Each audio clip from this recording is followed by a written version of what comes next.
Hey guys, so today I'm here with Mathieu, Hello. and we're going to talk about task-based language teaching, or TBLT for short. And yeah, our presentation will go. We'll have a little introduction to the method. After that, we'll see the principles of said method, followed by the techniques and the pros and cons. So yeah, TBLT, well, it's a method that mainly focuses on the use of authentic language and on asking students to participate in doing or completing meaningful tasks. So what we mean by meaningful is that students see why they do this. So yeah, for example, the task could be going to the dentist, going to the mechanic, or conducting an interview. Uh, so yeah, when students are doing them, the tasks, it creates a need for communication. And yeah, these tasks also need to have a clear outcome for both the students and the teacher, know whether or not communication was successful. In TBLT, the method functions based on an analytical syllabus, which organizes the course in terms of the purposes for which people are learning and the necessary language performances, rather than being based on the linguistics units, for example, grammar. And yeah, finally, it's part of the communicative approach, like CLT, which Jean-Michel presented last week. So Mathieu, it's all yours.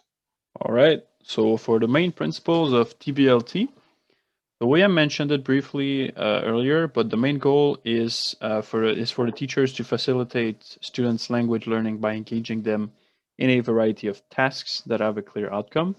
So I'm not going to go too long over this because William already touched on it. In terms of the role of the teacher and the role of the students, so the role of the teacher is to choose meaningful tasks that are well adapted to the level that their students are at.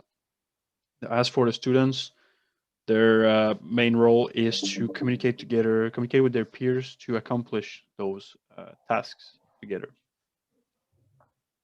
In terms of the characteristics of the teaching/learning process, there are basically three steps into the task-based language teaching. The first one is a pre-task, in which the teacher gives example of the upcoming task, also gives clear outcomes, and gives the students some example and some baselines. Then there's a task itself or themselves. And after that, there's a post tasks in which the teacher will go over what went well, what went not so well, and also cover the errors that the teacher heard in terms of this course. So we'll talk about those a little bit later. But those are basically the three main characteristics of the teaching learning process. Now, the nature of student-teacher and student-student relationship.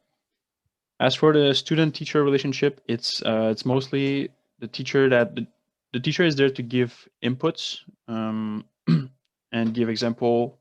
Basically, is the input provider during the early part of the task. So gives instruction, gives clear outcome requirement or expectations, and that's it. And he's there to help during, but that's pretty much it. Students relationship. It's a team relationship, so students work together to accomplish a task. That's pretty much it. In terms of feelings, how are they dealt with? So students are motivated by doing tasks that prepare them for the real world. So doing something that is motivating and that is meaningful naturally will motivate your students. So that's basically it. How is language viewed? How is culture viewed? Language is for communicating purposes and for doing. So really to use in everyday life. Culture is not too much mentioned, but with what we've read, we could say that it is based on, the people that speak the language.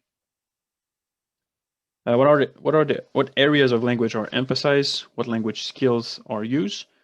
So the main dimension of language that is emphasized is meaning over the others, and also depending on the tasks, all 4 of the main skills, so reading, listening, etc., can be used and can be touched on depending on what's the goal and what's the outcome. Role of the native language. There is no explicit role for the native language in this technique. How are evaluations performed? Those students are evaluated on their language, how they speak during the task, but also, and mainly, I'd say, the completion of the tasks themselves are evaluated, so the end result is evaluated. So this also gives a motivation, an extra layer of motivation to the students, so because they feel like they need to complete the task and they need to complete it well to get their points.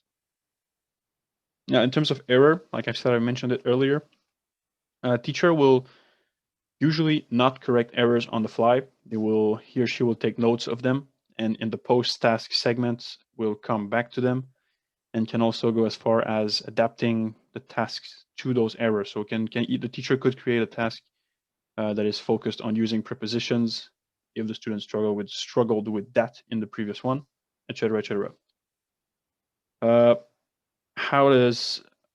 Okay, no, that's it. So there's also one last element, which is the project work. So project work is basically task-based teaching times 10.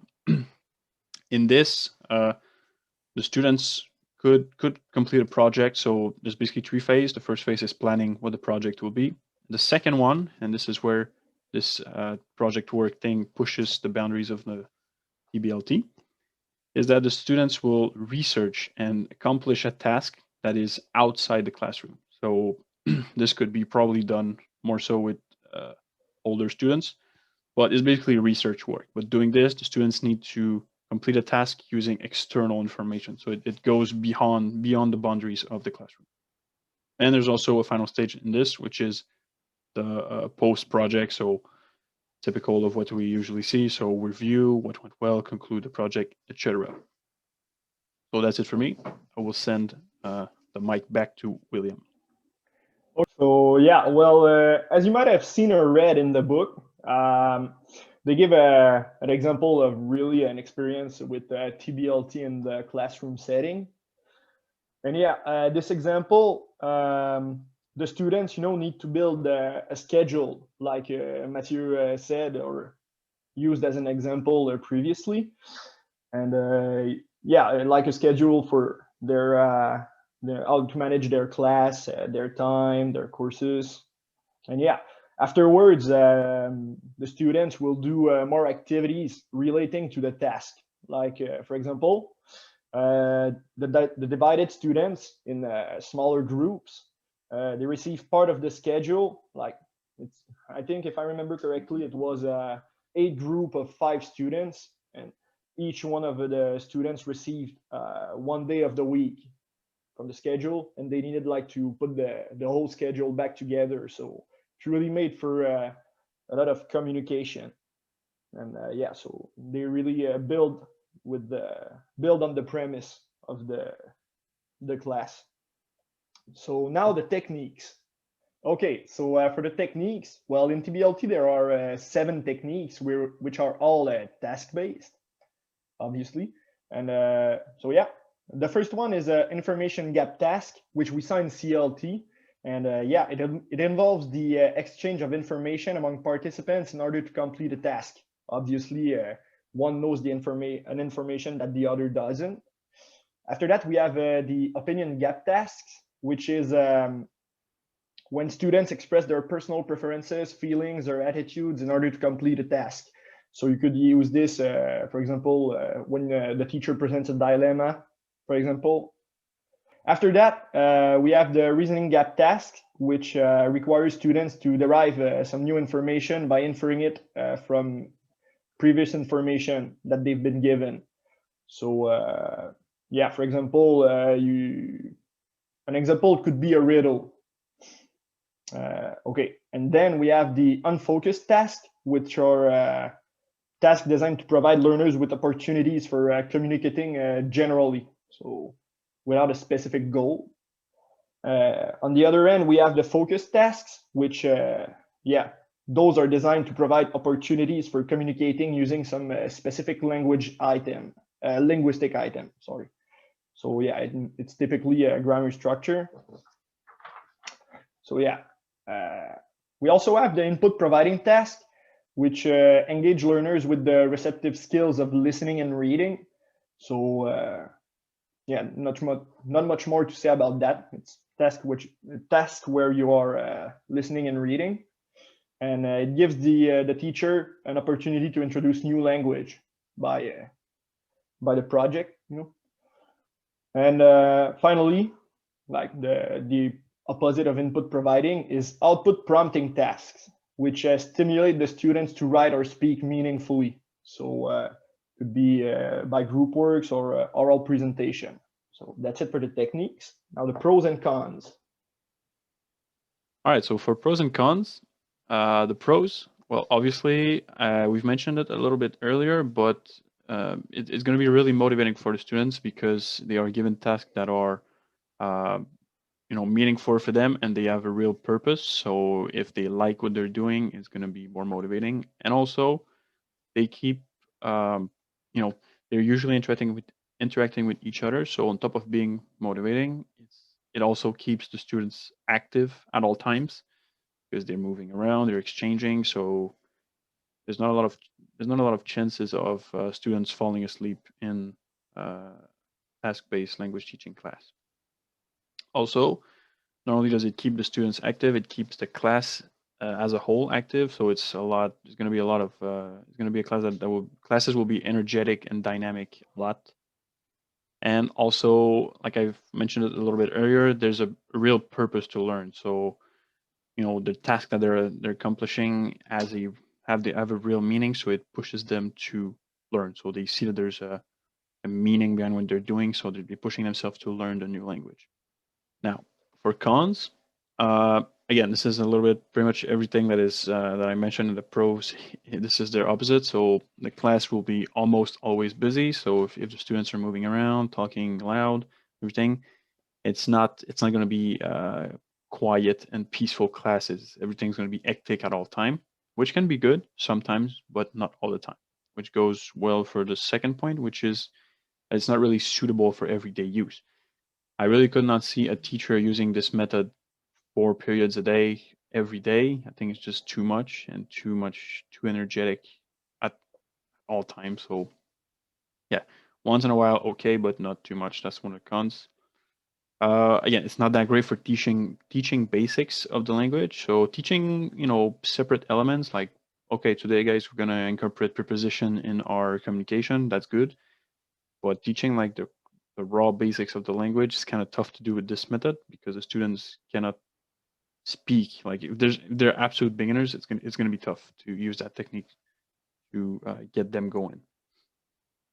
And also the last point, theoretically, it's impossible that everybody in the class will be motivated by the method. So you could have some loud behaviors and students that do not want to cooperate and that are unmotivated. So the possibility, and because they need to be active at all time, this could be quite detrimental. If there's students who decide to not do anything and sit in the corner, it's quite detrimental for the rest of the class. So as it comes. So that was it for our presentation. Hope you guys enjoyed it and